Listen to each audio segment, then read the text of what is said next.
Okay.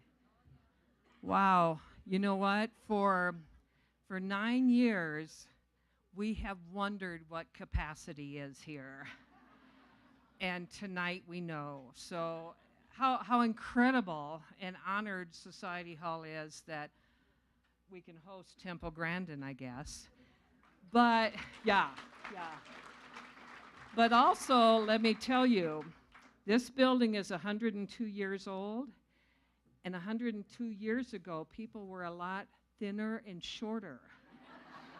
And so the seating is not our fault, but now you know when you're on an airplane, you know they're mimicking Society Hall on their seating, leg room, and stuff. So anyway, your ticket sales tonight are all going to the SLV 4-H Foundation. So thank you. It's a huge thing, and your book sales, but I'm not going to tell you everything because I'm going to introduce you. Oh, and I'm Ruthie Brown. I'm with Society Hall, as is Don Richmond and Joel Garcia and Sarah Dixon in the back. We're the board here, and we accept donations too. But I'd like to introduce you to either my better half or my other half, who has really rebuilt the 4-H program in the San Luis Valley. So let's, Larry Brown.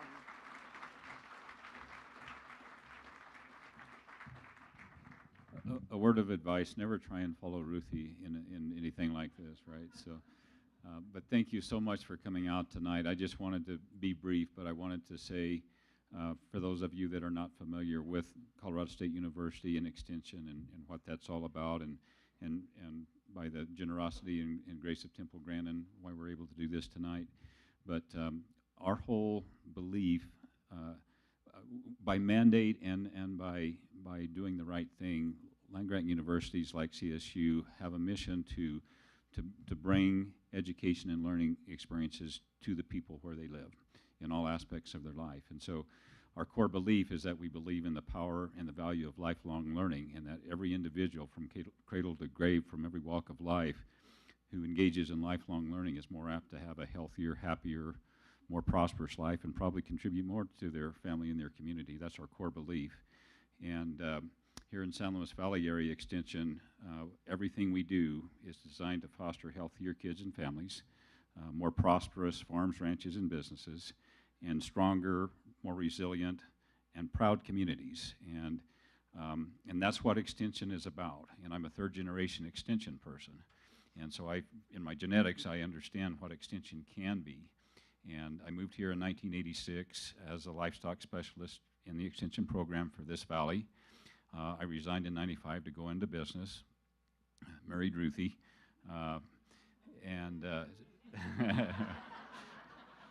so, but I didn't pay any attention to Extension for 20 years after I left. It was very robust in those days.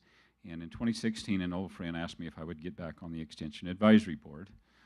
Mike Wisdom was on it with me then, and several other people, or I came, he was already on it, but that's how we operate, is with advisory boards. And the program was just dwindling, and it continued to dwindle. And in 2021, I was asked if I would consider applying for the job of director to rebuild it, and I told him no. But then it just got under my skin, and I started going to county commissioner meetings and more meetings around the community. And what I found, that the whole discussion and the whole budget discussions was around the sick, the criminals, the addicted, all the problems in our society once it got too bad. And that's where all of our resources and all of our energy and all of our focus was going. And that was the impetus when it hit me between the eyes that my kids are raising my grandkids in this community, and we're losing the one positive thing that keeps those things from going bad. And so I came back, and I said, if I come back, we're not maintaining a mediocre program.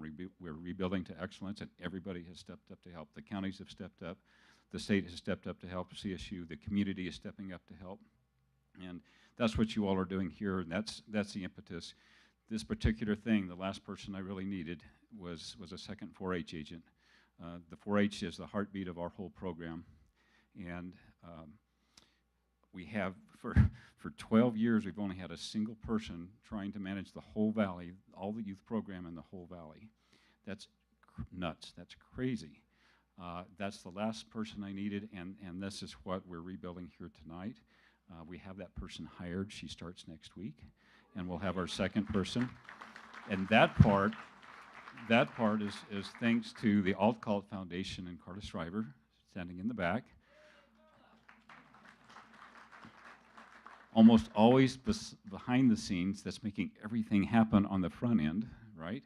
So they gifted us enough money to hire a second 4-H agent for 3 years. And in that 3 years, we need to raise a substantial endowment so that we can make that a permanent position. And you all are participating in that tonight. So in addition to having a great opportunity to see Grandin, that's what you're doing for us tonight, and I want to thank you. Very grateful. With that, I'm going to turn it over to Julie to introduce Temple.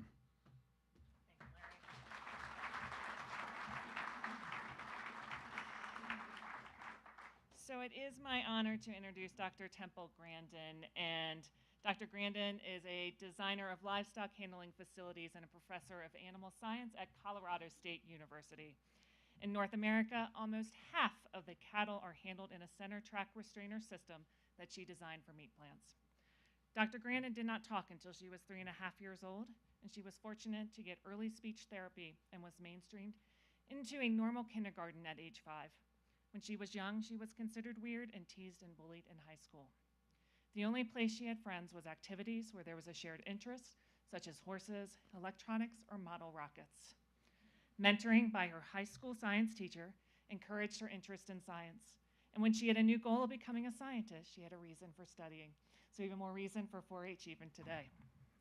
Today, she teaches courses on livestock behavior and facility design at Colorado State and consults with the livestock industry on facility design, livestock handling, and animal welfare.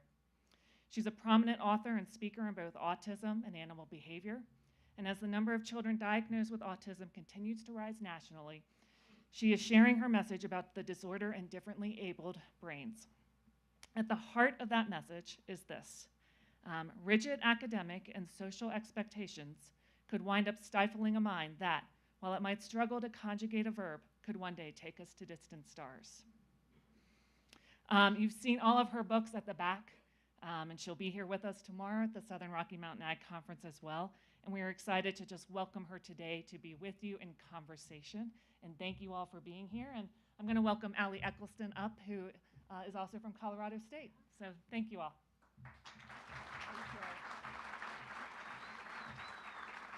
So as we welcome Temple to the stage, Larry mentioned tonight that the ticket proceeds of you all showing up tonight go towards the San Luis Valley 4-H Foundation that we're starting an endowment.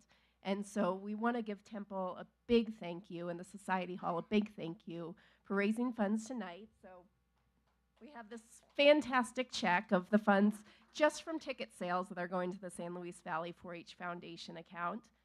There'll be more from donations coming in and book sales, and we want to thank you all so much for participating tonight and being a part of our positive youth development for the future and for the sustainable future. Thank you all.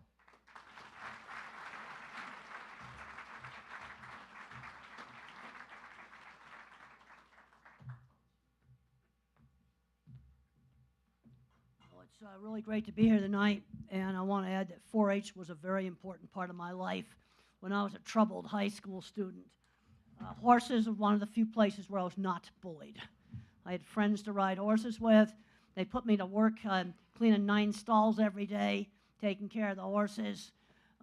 They were very important to me. And I'm a big fan of both 4-H and FFA because we got to get kids started on the right track.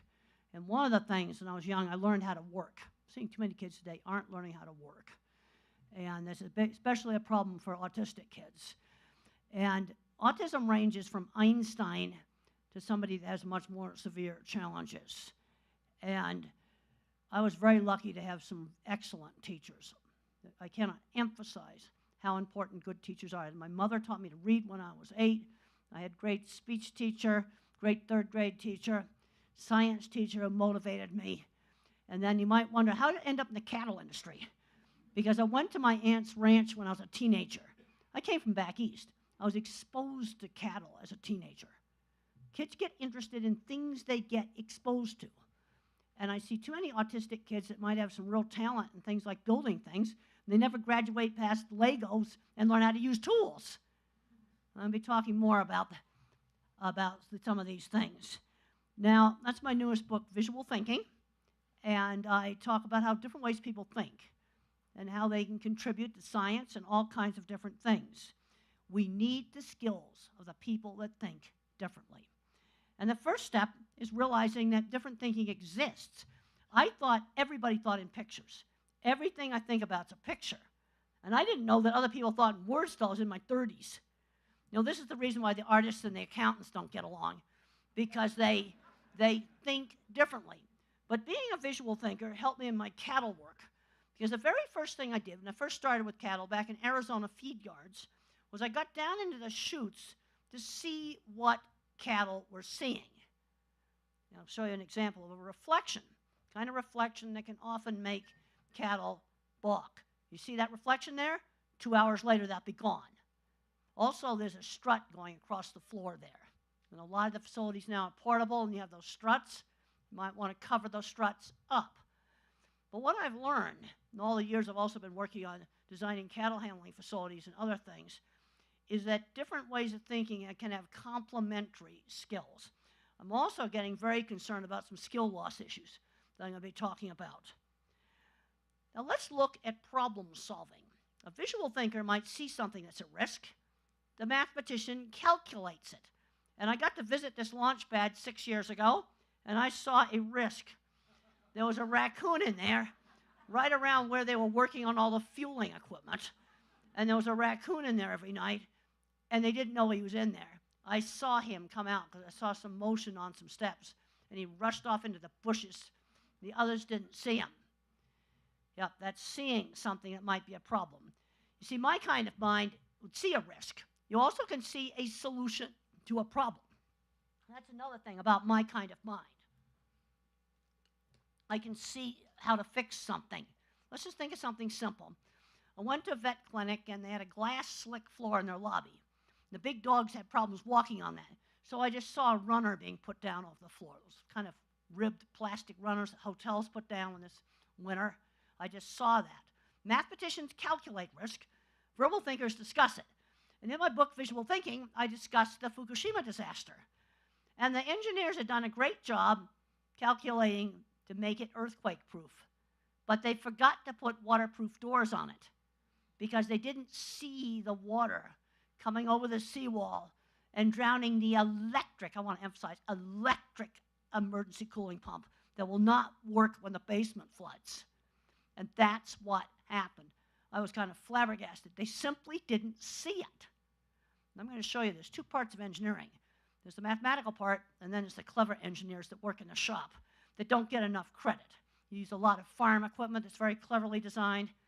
A lot of those concepts come out of the shop. They don't come out of the degree engineer. They'll perfect it. But you need to have both. Now, there's three different kinds of thinkers, and a lot of people are mixtures of the different kinds of thinkers.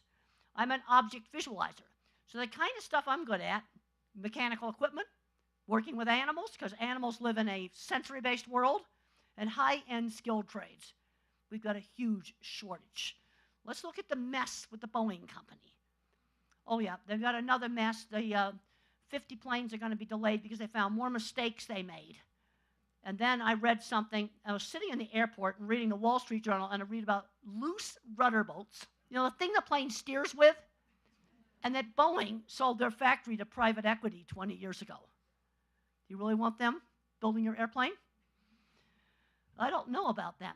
The factory's in quite a bit of trouble right now. Used to have the technical people in charge of it. So let's look at something like that bolt. The mathematical engineer specifies the metal for the bolt, its size, all of that. The visual thinkers will make sure it's installed right. But the private equity person's got to buy it. And are they going to buy the right bolt? Okay, I want the pilot to be able to steer the airplane. And I worked with a lot of very creative welding people working on equipment. I'm going to show you some pictures of some of the equipment that we worked on. I designed the front end of every Cargill beef plant in North America. That's pretty good for somebody who flunked the SAT in math. You see, and I'm worried that my kind of thinker's getting screened out. You need us. Do you like the lights to stay on? You want how water systems work? You're going to need us. All the clever things that are made up, sprinklers and all kinds of stuff I was looking at today, a lot of that comes out of the shop. They don't just manufacture equipment. They invent things. Well, there's a really good program in Denver called TACT, and they're teaching autistic kids welding and auto mechanics. Here's a clever little flower a kid made out of just parts. He sawed a flower in a box of nuts. That's the kind of welder I want in my factory, because he's the one that will invent something. Okay, pipeline welder, yep, certified welds, maybe no creativity. This is the kid that I'm going to hire. And right now, we've got some real problems with not having people to fix things in factories. The people I worked with have retired, and about 20% of them are autistic, dyslexic, or ADHD. And I'm seeing too many of these kids getting so hung up on the autism, and the parents hung up on it, that the kid's not learning any work skills, and they won't let him take shop because he's autistic. But in my generation, special ed owned the shops. I'm not kidding. I spent 25 years in heavy construction. 80s, early 90s, 70s. Now here's your mathematical mind. Music and math, patterns. They think in patterns. They calculate. They don't see. You need both. You need both kinds of minds. And then you got the word thinkers. Oh, I should put politician in there too. And thinking in words. And there's evidence that both kinds of, that the visual thinker like me and the mathematical thinker, there's research actually on these two kinds of pattern thinking versus visual thinking. And a lot of people are mixtures of the different kinds of thinking. But when you get a kid with a special ed label, you might have an extreme mathematician or an extreme object visualizer. You get less of the mixtures. And it turns out I've got a huge visual thinking circuit in my brain. Yep, well, the algebra circuits are missing.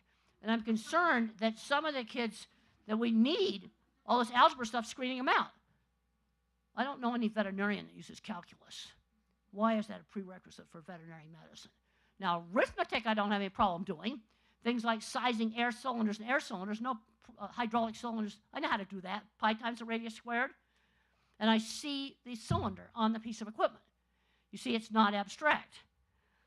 So the object visualizer will look at pictures. I was reading a very interesting article in my brand new Science just this morning before I got picked up by Amy. And we had a great drive coming up here about what's called pumped water batteries. Some very simple concept. You pump water up into a reservoir, and then when all the solar and the wind is no longer working, you let it run back down through a turbine. Really, really simple. Pumped water battery. They've been around for a long time. And I go, yeah, that's the kind of thing the clever engineer thinks up, and then the mathematician has to make sure it doesn't collapse. The verbal thinker looks at the words, and the mathematician will look at both. So let's look at how different kinds of thinkers will design a planet. Very interesting study. They took high school students that were art students, science students, and literature, verbal students. Your job is to design a planet. So the visual thinkers, oh, let's put dinosaurs on it, let's put crystals, all kinds of stuff like that. The science students draw a boring circle, tell you what the atmosphere is and the gravity. The literature students just put splotches down. But you know what was bad? The literature students did no planning. Absolutely no planning. Where the other two types did elaborate planning sessions. Verbal thinkers tend to overgeneralize. We might talk about something like, well, how do we make a classroom inclusive for autistic students? Well, okay, I'll give you some specific things.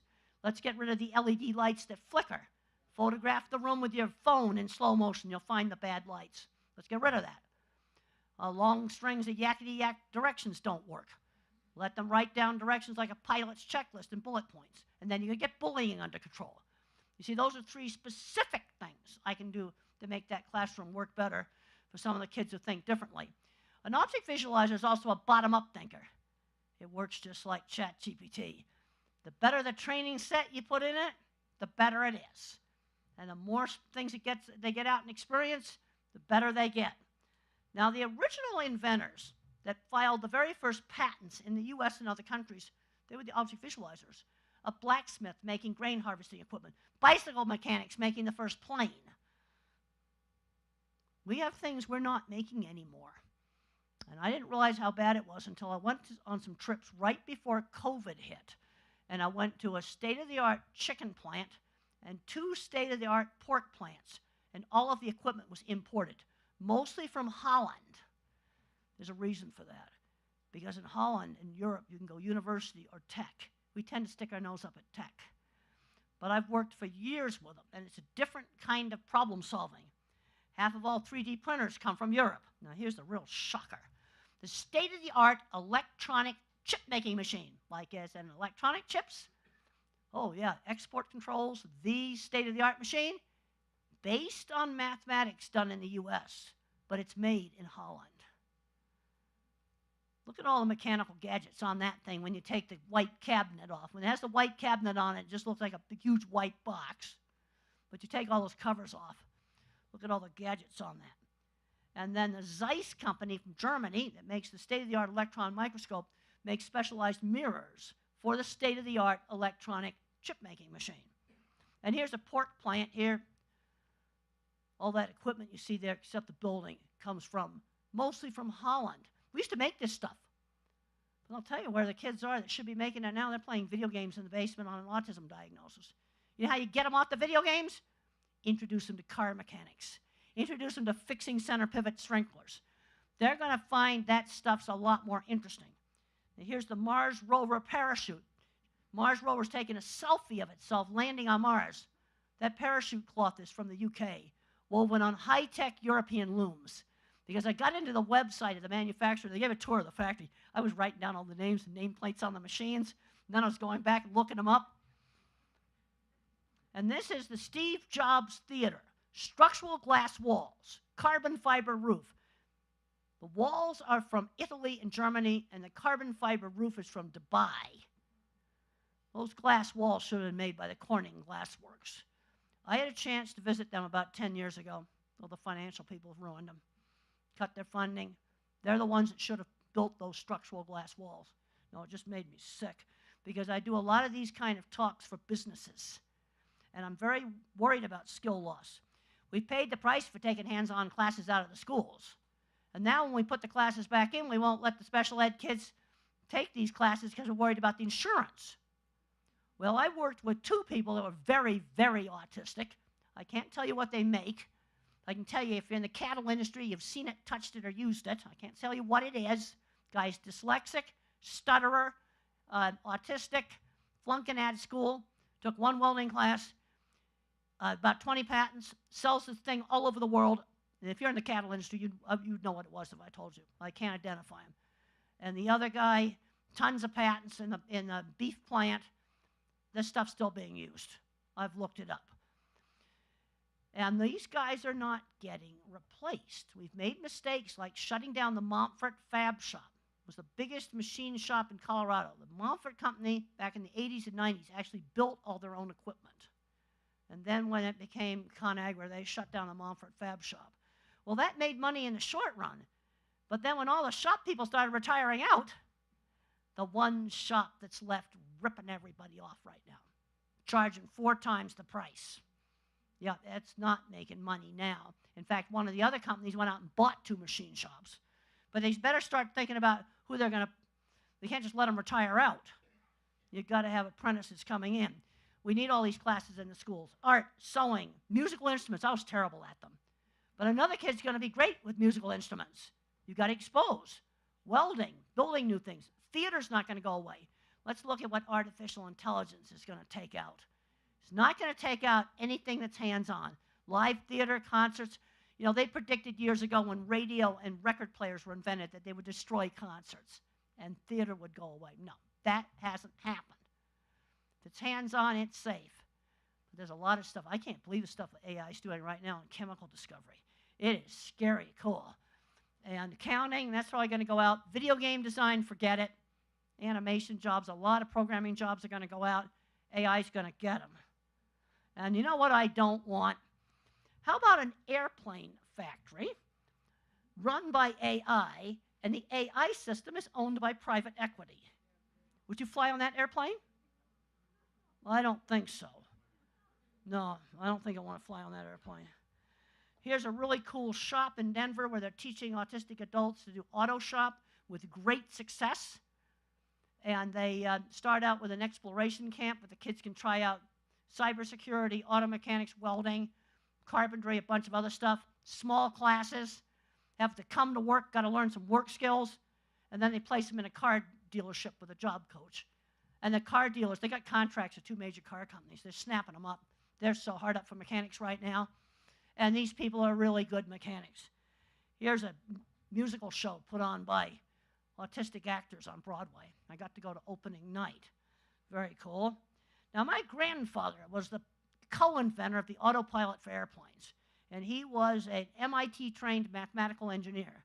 He worked with an autistic guy that came up with this totally goofy idea for an autopilot.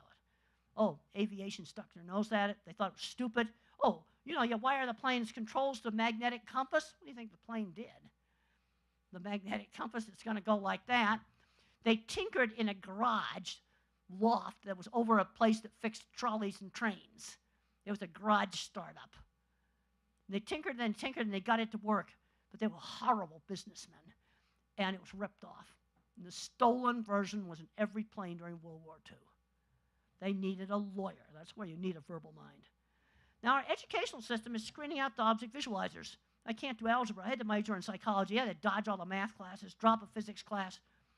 But I'm going to bet you if I looked into the history of a lot of this equipment, you've got sprinklers and all this stuff, you're going to find a shop person thought up some of the ideas. Like, who thought up center pivot? I got to look that up online. Because think of what a radical idea. I remember when they were invented. I was in Arizona back in the 70s. They had rainbirds on it, wasted all the water, spraying out the top. I remember those. And now here is a corporate jet owned by a person who cannot do algebra, took an FFA welding class. Now he's now building beef plants all over the country. He just has them memorized. He started out as a tiny shop. He built a tiny cattle handling facility for our experiment station in the early 90s, 30 years ago. And he gradually got bigger and bigger and did big projects for Cargill. And here is beautiful hydraulic power pack for a beef plant that he built. You see how there's a little looseness in the hoses? That's so it won't run hot. You see it's curved just the right way, so you won't get turbulence in the hydraulic system. Yeah, that's clever engineering department. I took this picture less than a year ago in a plant that was they were finishing up construction. Now that is a center track restrainer system under construction. This is a piece of equipment that I developed for big beef plants. Every one big plant's got this thing. The person who built the first one was autistic, very autistic, and he owned a shop. This is what makes me go crazy as I go back and forth between the autism world and the industrial world. And he started out fixing cars. So who builds big food processing plants? The object visualizers, the shop people, lay out the entire factory, and they invent the specialized mechanical equipment. Our university-trained engineer does the roof trusses, boilers and refrigeration, power and water requirements. You see, you need to have both. But what we're losing is what I call the clever engineering department. We're losing them. So when I wrote visual thinking, I'm kind of disorganized in my writing. So I wrote the first rough drafts for visual thinking book, and Betsy, my verbal co-author, she smoothed out all my writing.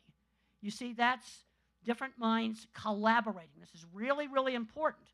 So what I think we need to be doing for our math horribleness, maybe take geometry, maybe take business math. Because one of the people I worked with made a bad business decision, took out a loan and lost his shop. And if I had, I would have recommended him not to do that. Maybe rent shop space. Because the problem you've got in the industry, and I've been in it a long time, it's a feast or a famine. That's the way equipment is in a lot of industries. Architects make the building pretty. The engineers make sure it's safe. You see, you need to have both.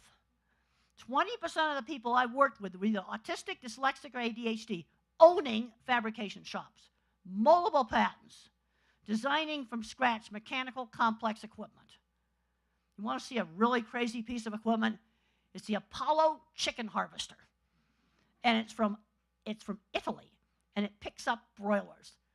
It picks up the Costco rotisserie birds. I've been doing some consulting for Costco. It actually picks them up really nicely. But it's an example of pure, clever engineering. It's basically like a combine, and it very moves through the chicken house about this fast, and it picks up the chickens. And you think it sounds terrible, but it's much nicer than people picking them up by the legs upside down, because they ride up the conveyors right side up. Now, I have grandparents that come up to me all the time, and they find out they're autistic when the kids get diagnosed. You see, one is nerdy, get a label put on it. That's the thing. And most of them had good careers because they learned how to work. We got to find a lot of things in the neighborhood for getting kids out working. You know what I thought of? I saw a Dollar Tree, I saw a dollar something else. Those stores are usually a mess. Well, the kid can go in there after school. Let's clean up the dollar store. You know, flatten the boxes, put the stuff on the shelf, clean the bathroom. And the places, they're usually a mess, most of the ones I've gone in, because they got one poor manager going crazy. But you see, I'm just seeing something that you could do, and okay, we don't have to handle that dangerous box cutter. You can get one with a tiny little plastic thing like this. They'll cut the tape on the boxes. That's all you need to. That's what we use on the book boxes. Just a little thing like that, and it just cuts the tape. You see, now when I talk about that, I see it. I see it, because I don't really want a kid messing with a box cutter, but they've got to have a way to cut the tape on the boxes. The thing I want to ask you is, what would happen to a top innovator today in today's educational workplace? What would happen to Michelangelo? He was a grubby little 12-year-old who dropped out of school. A naughty, dirty little troublemaker. And he'd do things, naughty stuff, and brag about it.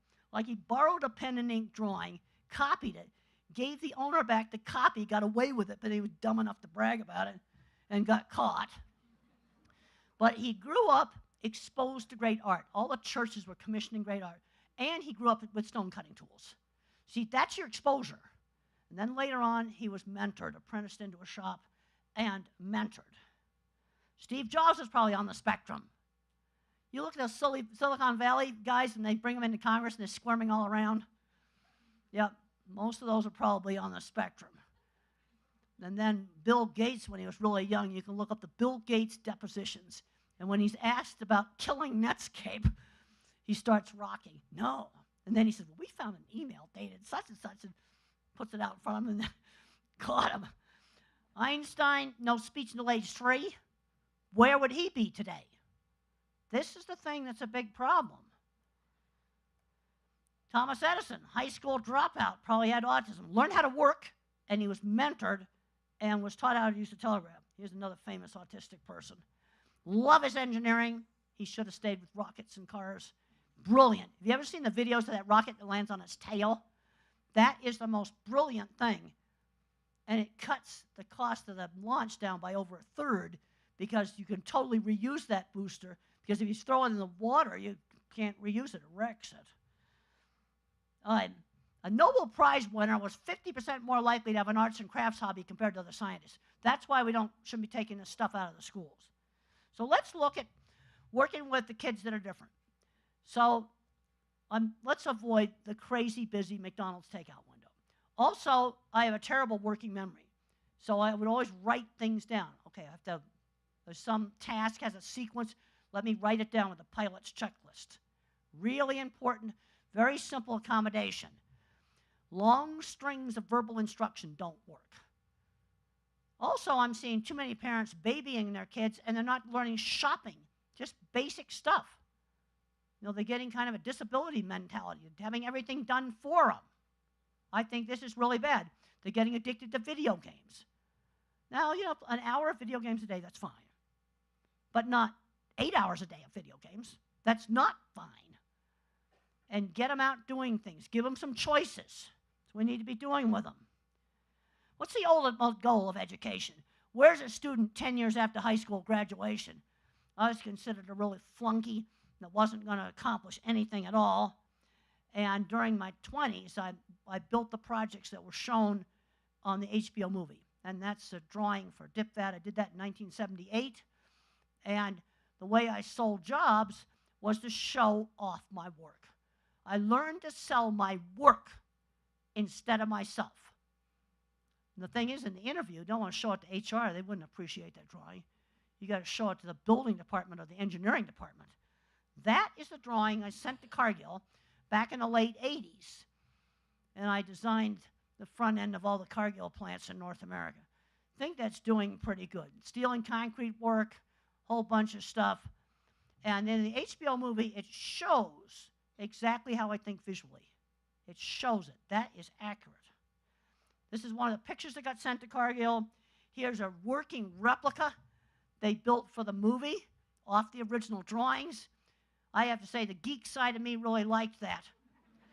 And you know what motivated me to do these projects? I wanted to prove I wasn't stupid. A lot of people thought I was stupid and I wasn't going to amount to anything. And there's my brochure. There's another a picture that got sent to them. These are the job I did in 1983 when I was working on my PhD at the University of Illinois. And let's now want to talk about some of the things we can do with the kids that are different to help them to be successful. They've got to learn working skills. They've got to learn life skills. I'm seeing too many parents babying them. They just aren't learning how to do stuff. A lot of exercise.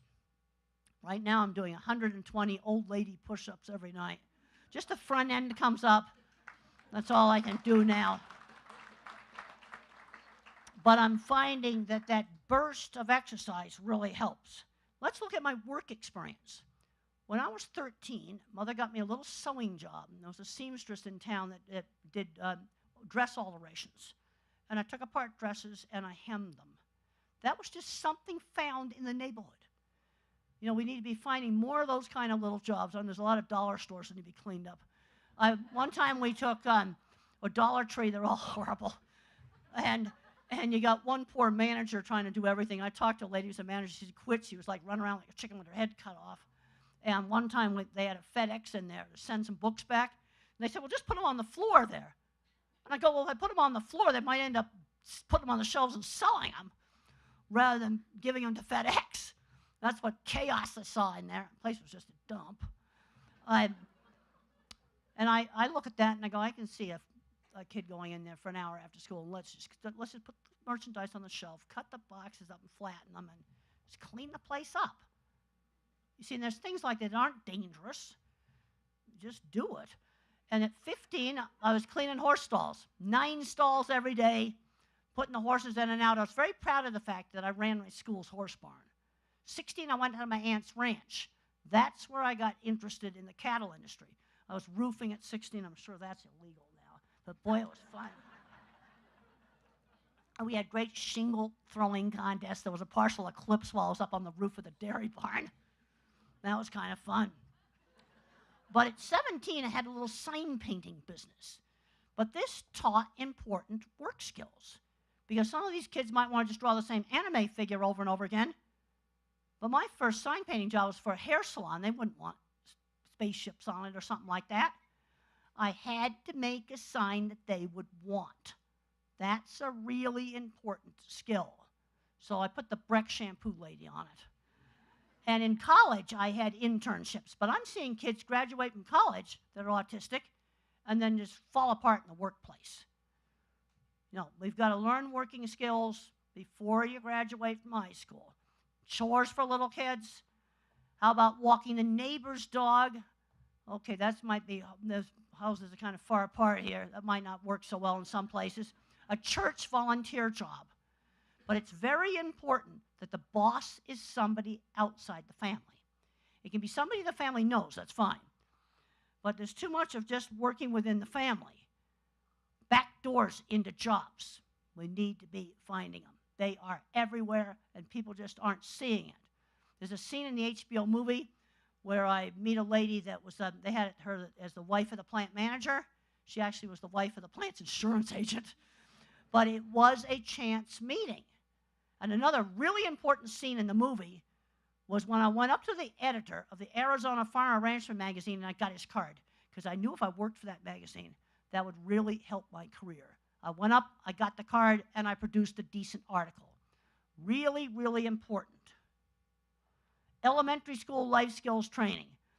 In our neighborhood, when kids were 7 and 8 years old, they had to put their good clothes on and be little party hostesses and hosts at the parents' parties, shaking hands with the guests. It was good evening, Mr. and Mrs. Wood. We weren't allowed to use their first names. Selling candy for charity, where you got to go up and talk to people.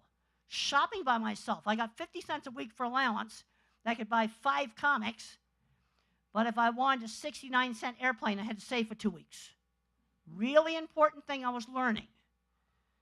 And friends through shared interests. The autistic kids are interested in things. Like I find it's really interesting to talk about stuff like aviation and things like that. I like to figure out, like, when they have a problem with a plane, like what caused it. I usually figure it out before it's officially reported. In my TED Talk years ago, they had a bunch of crashes, and I could summarize it one word: tail. The steering mechanism either broke or part of it, a big piece, fell off, which resulted in not flying very well. But friends through shared interests. And for me, horseback riding was a real big one. It could be band. There's been some autistic kids very successful being in the school band, but something where you have a shared interest. I was in a school variety show. That opened up a lot of social doors. But I also learned how to do jobs people want. So when I had a chance to redecorate this shed, I didn't put flying saucers on it. Or today, maybe anime characters. I decorated it the way that people would like it. That's a very important skill. And when I was getting my master's, and I was in my 20s, I painted this crazy sign for the Arizona State Fair. I showed an old sign painter my signs. He put me to work. That's my sign painting truck when I was in my 20s. Learning to drive. It's going to take longer. And my aunt's ranch had a mailbox that was 3 miles away on a dirt road. The truck was 3 on the tree with a horrible clutch. And we started in the horse pasture. So you start somewhere, if it lurches, there's no place to hit. And then after I learned the clutch, every day, 3 miles up to the mailbox and back, that's how I learned how to drive. And too many of these kids are not learning how to drive. And the thing is, it's going to take longer. And I say, let's find a big open field that's completely dry. You get in the middle of it where there's nothing to hit. Big deserted parking lots. You find places where the car lurched 50 feet, there's nothing to hit. But too many of them are not learning driving. It's going to take longer. Now, I was a decent bike rider, and so I learned how to steer. That's something I already did know how to do. And you know what made me learn how to ride a bike? When I was about 8, they had a bicycle trip to the local Coca-Cola bottling plant. And I didn't know how to ride a bike. And did Mother take me to the Coca-Cola bottling plant? Nope. I've never been to a Coca-Cola bottling plant. About 3 beer factories, but not Coca-Cola bottling. There needs to be like a slow transition from school to working skills. Let's start around 11 or 12, paper route substitutes. Learning skills such as shopping, learning how to keep a real job. And another important mentor for me was Jim the contractor. Marine Corps captain seeked me out. I got along really well with former military officers. There was another one that was a superintendent of the Swift plant. Sort of no-nonsense, practical. And he helped me get my business started. And when I got my very first big job on these dip vats, Gary Oden, McElhaney Cattle Company, came up to me and said, "You could design the dip vat." And I said, "Give me 3 weeks." I was at about the 75% level of competence. I didn't know how to do concrete reinforcement. You better believe it. I got on the phone and I got engineered drawings for that. I didn't try to wing it, but I very quickly got my knowledge up to where it should be. Good mentors. My mother taught me to read at age 8, reading out loud. Great elementary school teacher, great science teacher who worked with me for about 3 years, giving me interesting projects. Mentors are really important. Now, in autism, you sometimes have sensory oversensitivity. Okay, like a kid might want to wear headphones all the time because every noise bothers them. The thing is, if they wear a headphone all the time, it makes it worse. What you want to do is have them with you all the time. Gives you control, but then try not to wear them, except really horrible places. Let's say a kid's scared of the vacuum cleaner. Let the child control the vacuum cleaner, where they turn it on and off, where they control it. And I've had families say, well, the vacuum cleaner went to the favorite plaything when the child was able to control it. Some kids with visual problems, they hate escalators. They can't figure out how to get on and off them. You might have a kid's reading terrible because they see the print jiggle on the page.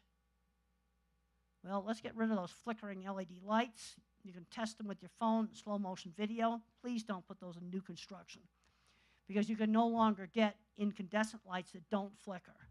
I don't think they're available anywhere anymore. Some individuals will get image fragmentation. There's problems in the brain with the circuits that assemble the image. You see, you have shape, color, and motion. And there's circuitry in the brain. No one really knows how it works. There's also image stabilization software in the brain because otherwise I'm wiggling my head around, but the image doesn't jiggle. The brain, no one has any idea how image stabilization works, but you have it. And a developmental disability or a head injury can mess that up. And then they see the print jiggle. And some dyslexics have this. Here's an example of the print jiggling. It's maybe 20% of the kids labeled dyslexic have this problem. You know how you fix it? Try printing the work on pale lavender paper, pale tan paper, pale light blue paper. And sometimes it works like magic. Experiment with different colored backgrounds and different fonts on the computers.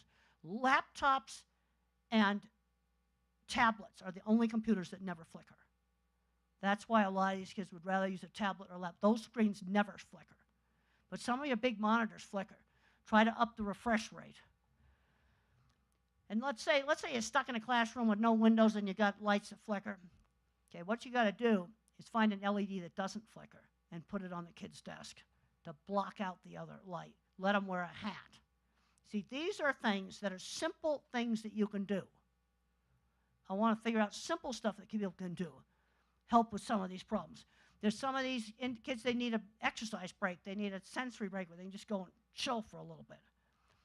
Now, with sensory issues, and I have some auditory processing problems, if I get in a really noisy environment, I have trouble hearing, screening out the background noise. It can sometimes really be a problem.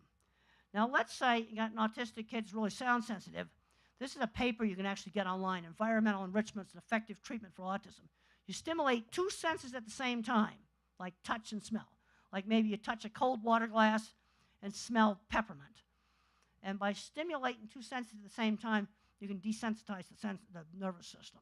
Simple stuff.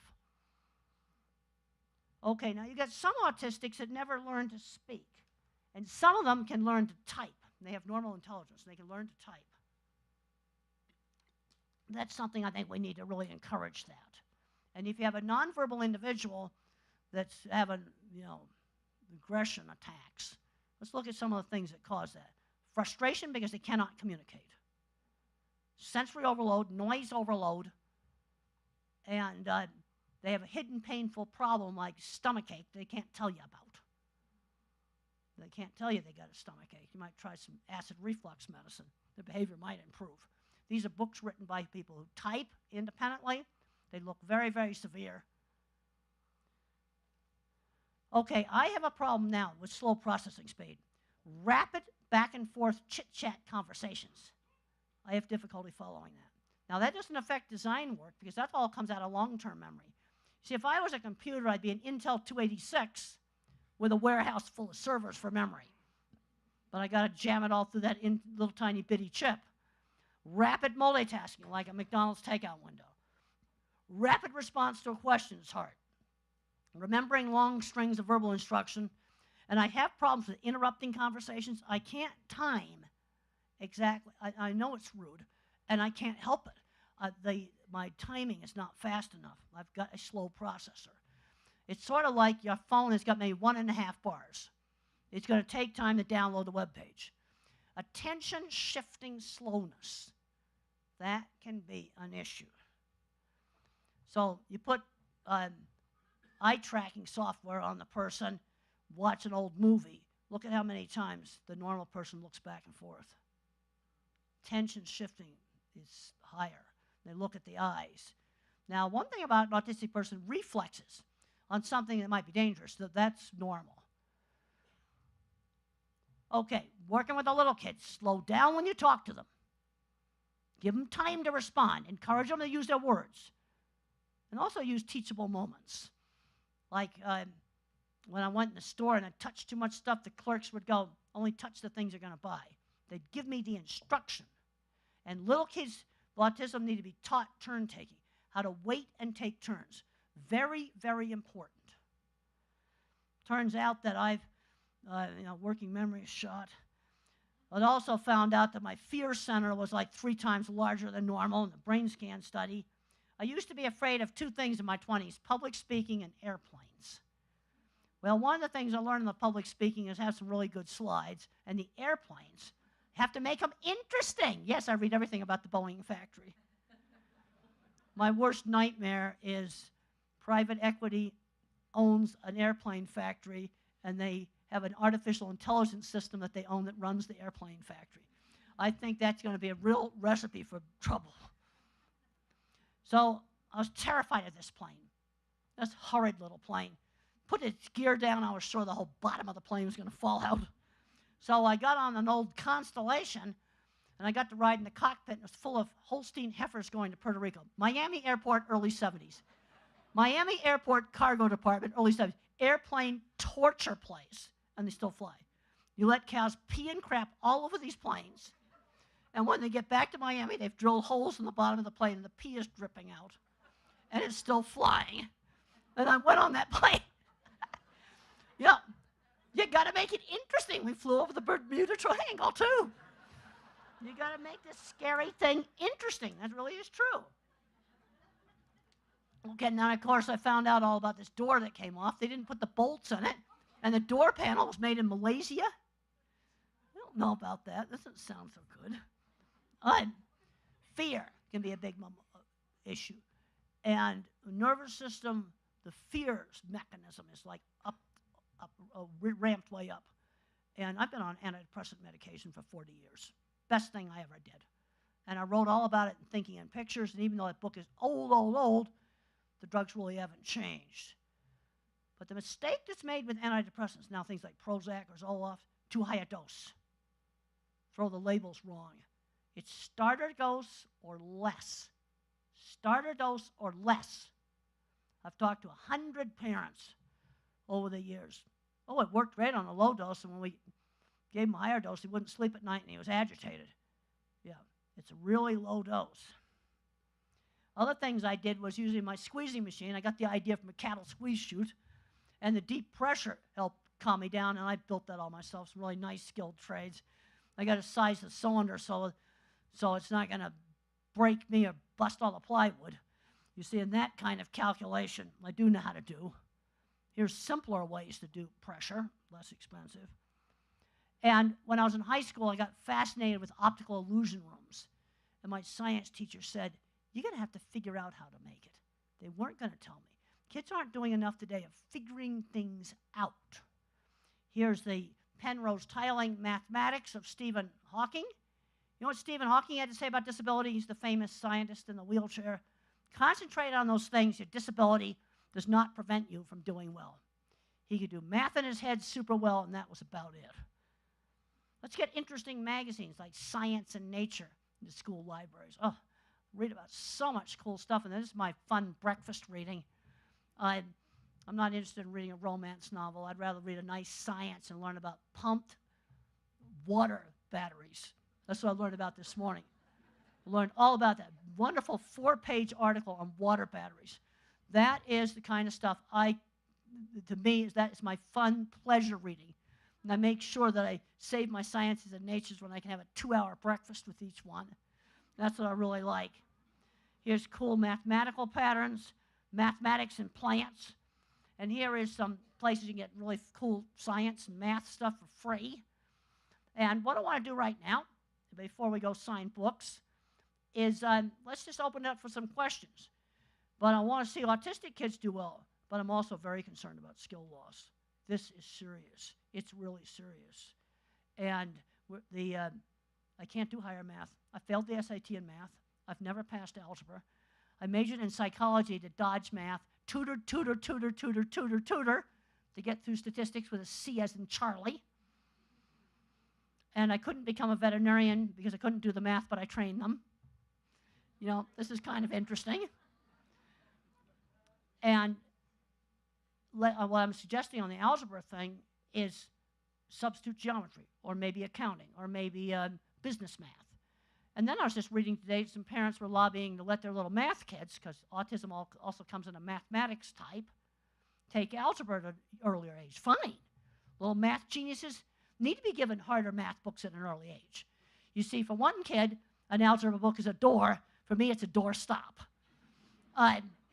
But if they can do the harder math, fine, move them ahead.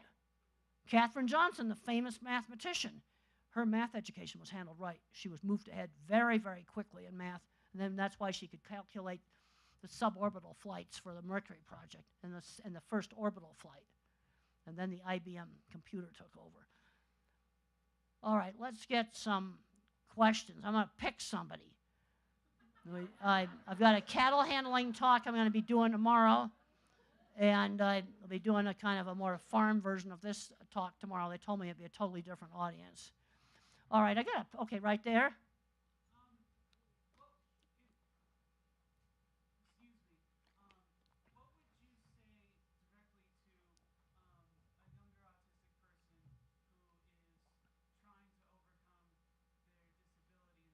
All right, now that's too vague. All right, we are going to have to break this down. This is the problem with verbal thing. Okay, let's start off. I don't know the age of this person. Have they ever had a job? Okay, see, I have to have more information. So let's just say hypothetically this person's in their first job after spending a lot of time in higher education, and they're in a new location, and they're trying to enter a job that requires a lot of verbal thinking skill. Well, maybe they need to get a job that doesn't require so many verbal things. You see, the visual thinkers, I mean, I'm amazed at what these shop guys do. Then what really ticks me off, okay, patents. The shop guy should be first author on the patent, not the degreed engineer. There's one patent, I'm not going to name it, but I get every time I think about that patent, it makes me mad, because the shop guy invented the equipment, and the degreed engineer was first author on the patent. That is not right. You see, this is where they're not given enough credit. So let's look at a job. You think this person a visual thinker, a math thinker, or a word thinker? I think they're a visual thinker. A visual thinker? You see, this is one of the reasons why I'm pushing the trade so hard now is these jobs will not be replaced by artificial intelligence. Then I had a lady ask me just the other day if ChatGPT was artificial intelligence. I said, yes, ChatGPT is artificial intelligence. Visual thinkers are also good at a lot of art stuff, but I'm concerned that the AI is going to destroy a lot of art jobs. So this is why I'm pushing the trade so hard for my kind of mind, because these jobs are AI-proof. Now, let's say an autistic that's a word thinker, really good jobs for them are what I call quiet, specialized retail, like selling electronics. Okay, you go to an electronics store, and you work with each customer to help them get the perfect phone or the perfect printer or some other thing, and people appreciate that. And the autistic person's got a lot of knowledge of the products. There's been some great successes with selling new cars. That's been very successful. Phones, sporting goods, office supplies, specialized business insurance, and banks have hired them to sell specialized financial products that I don't understand. But those are examples of jobs that for the verbal autistic who loves history have been successful. And you think you're a visual thinker. Well, any of the skilled trade stuff, animals, photography. And that's you just start doing photography, and when you take your best pictures, you don't tell anybody you used a phone. Don't reveal your secrets that you took your best picture with a phone. You want them to think you took it with something really fancy, okay?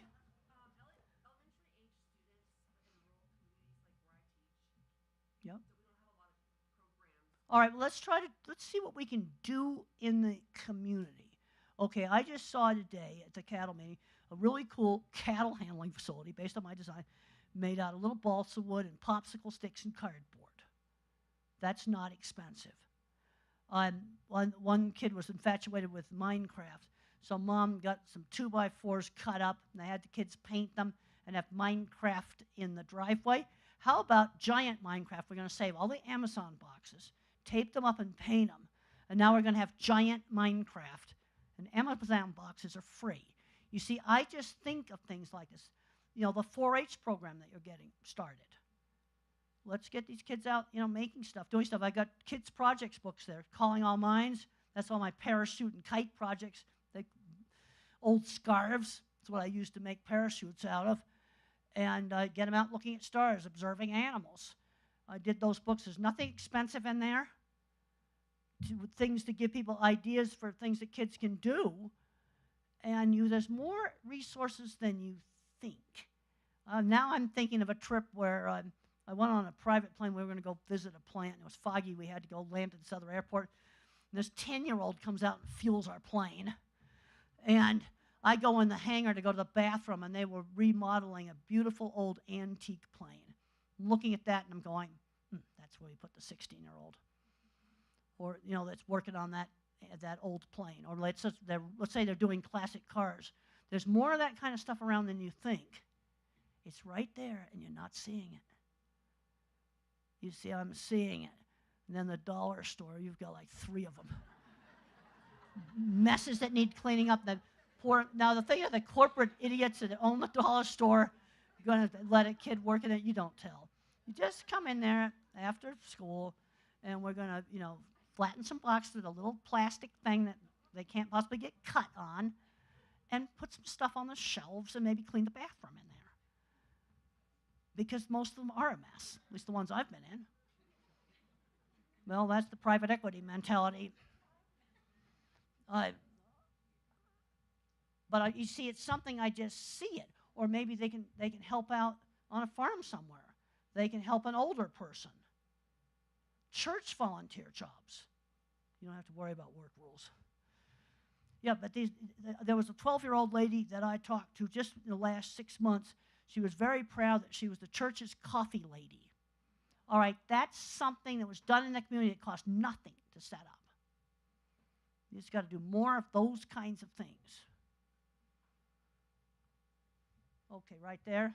So, someone who's a visual thinker and has remarkable eye-hand coordination, athletic ability, but has trouble focusing on other things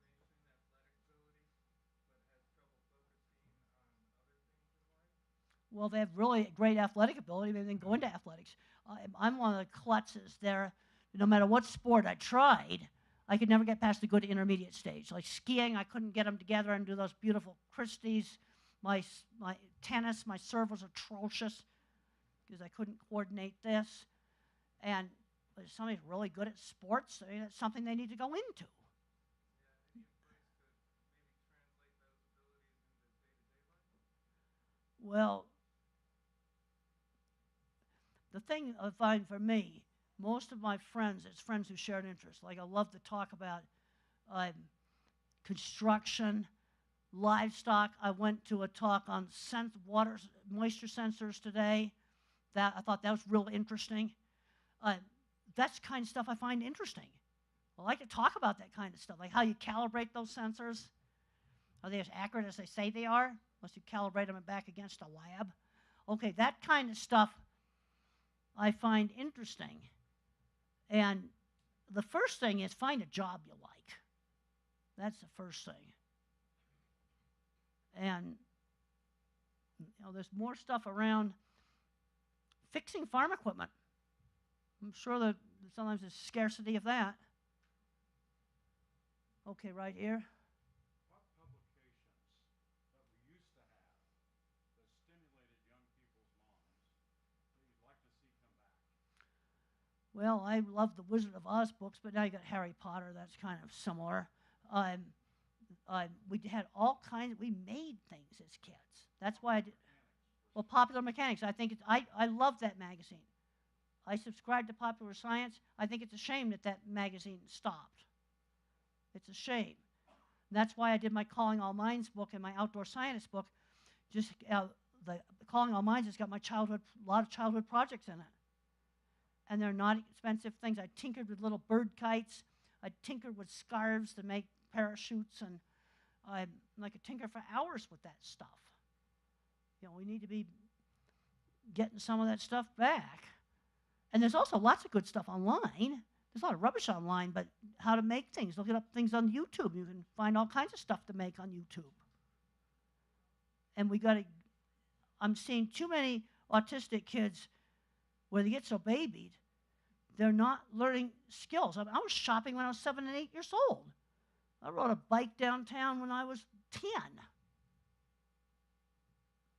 You know, they're getting too much, they get the autism label and they don't think they can do anything.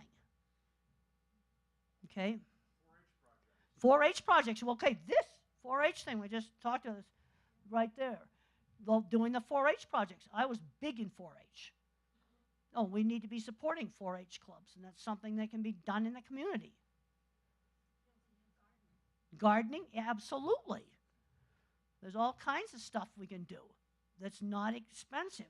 I think we got to get a lot of these kids off the devices, all the stuff that's going on. When Facebook was invented 20 years ago, I gave a talk at a Kansas cattle feeders, Kansas cattle meeting, and I said, Facebook is going to I'll make the radicals on both sides of every issue have a bigger voice. I don't care what the issue is. That's what's happened. Okay?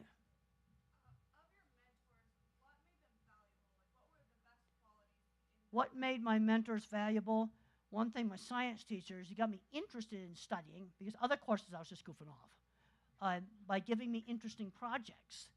And then that got me interested in becoming a scientist. So that made a motivation for studying. Okay, Jim, well, he mentored me on getting my business started. I had no idea how to set up a business.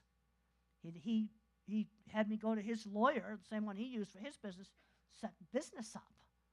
That was important. Just getting you to try new things, do new things, get you out doing stuff. I mean, too many, and auto mechanics has actually been very successful in getting autistic adults off of video games. And I asked several, and they got jobs. And I asked them, how did you manage to get off the video games? They said motors were more interesting. That's what they told me. No, so the visual thinkers, I'm really going to push the mechanics because a lot of this art animation stuff is going to disappear. I'm really concerned about where AI is going to just hack into some jobs. So I'm going to push the stuff that's, photography's not going to go away. You're going to want people like to photograph your wedding and things like that. So really good photographers. That's still going to be around. I've talked to a lot of people that are photographers. Oh, half of them are dyslexic or partly autistic. Talked to lots of them, and they're very, very good at what they do. Okay, let's take a question over there.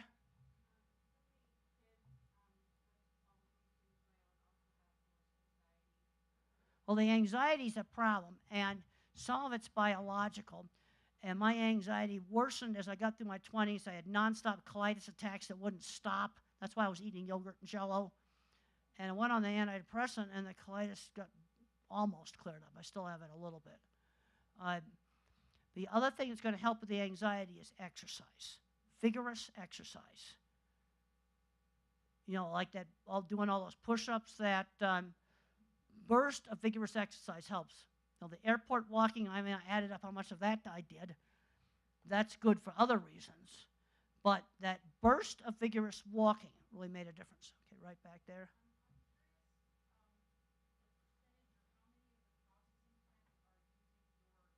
Well, the center track restrainer system is in every large beef plant in the U.S. and Canada. There's 3 of them in Canada, and the great big plants, if they do more than 200 cattle an hour, they've got a center track restrainer. I worked on developing that piece of equipment. And it was the history of that's kind of interesting. The idea for straddling a conveyor was research done at the University of Connecticut. And a shop guy came up with the idea, and he's not first author on the patent. Really ticks me off.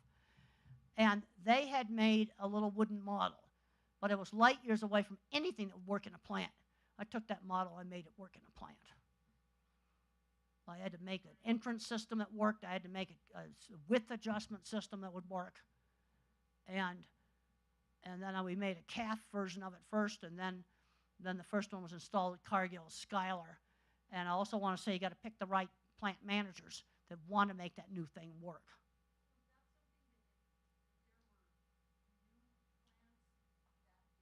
Well, they just buy them now. You know, I developed that 30 years ago. So that's now available. They charge a pretty penny for it, too. There's only 2 shops building them now. But that's something that all the big beef plants have them.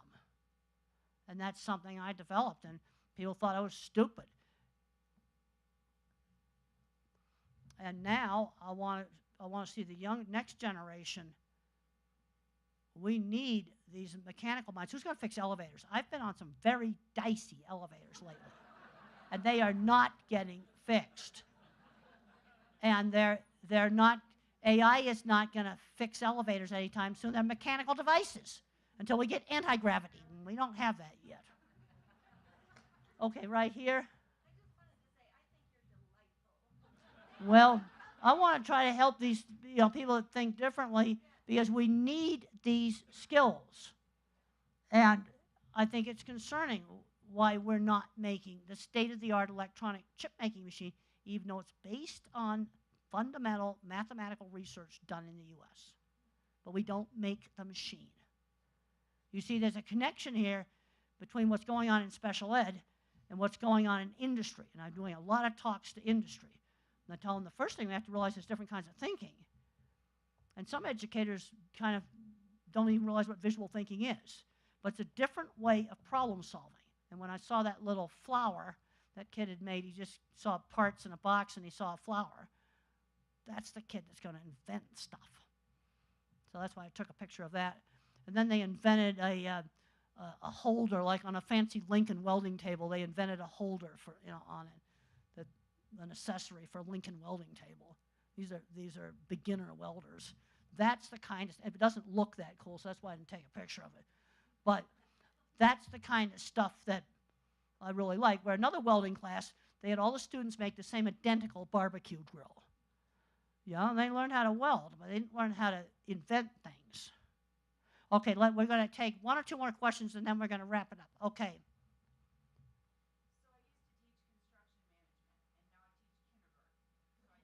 Oh, let me tell you, plenty of kindergarten went on the construction jobs. All the little squabbles, all those stupid little squabbles they do at work. Yeah.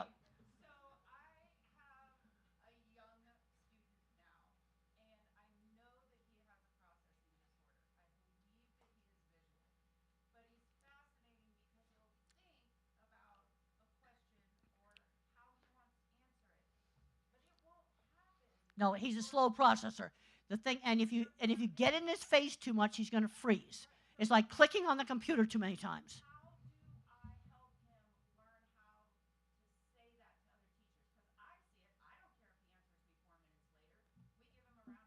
Well, and you grab, but the thing is, he's a slow processor.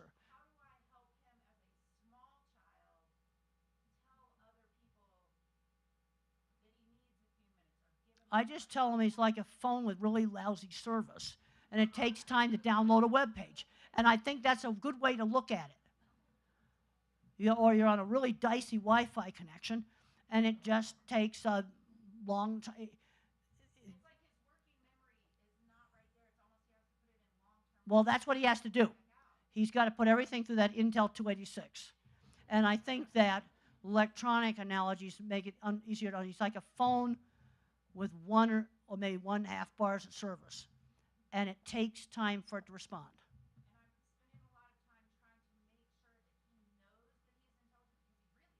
Yeah.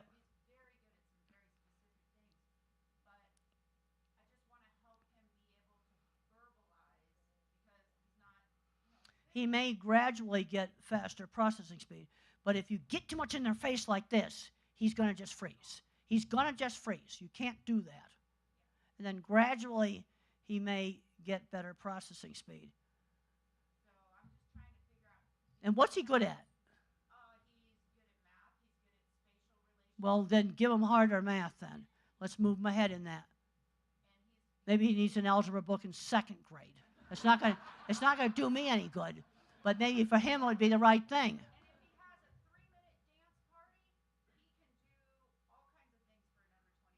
Well, this is where some of these kids need sensory breaks. Okay, what does he do when you say he needs a dance party? What's he doing?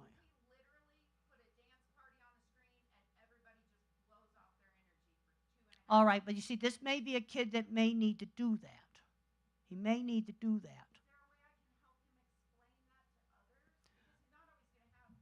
Well, that's the thing, you see, and this is where I'm trying to explain some of these things, but some kids need a sensory break where they're quiet. Other kids need, okay, is it a video, is dance party a video?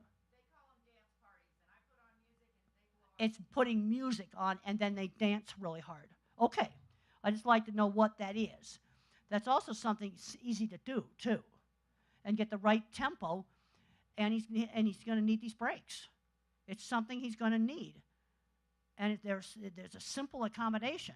There'll be another autistic kid, you don't have to do that. But there'll be some, that's what he needs. Mother used to say to me, go outside and run the energy out of you. That's exactly what she would say. And I think today, like taking recess, kids don't get out and run around at recess. I think that's just terrible. All right, well, you got it right there, and then we think, well,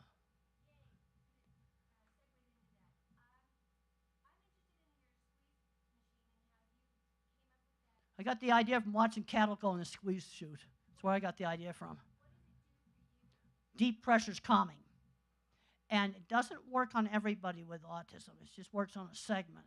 It works on the kids that like get under mattresses, stuff themselves between the wall and the couch, maybe wrap themselves up in blankets.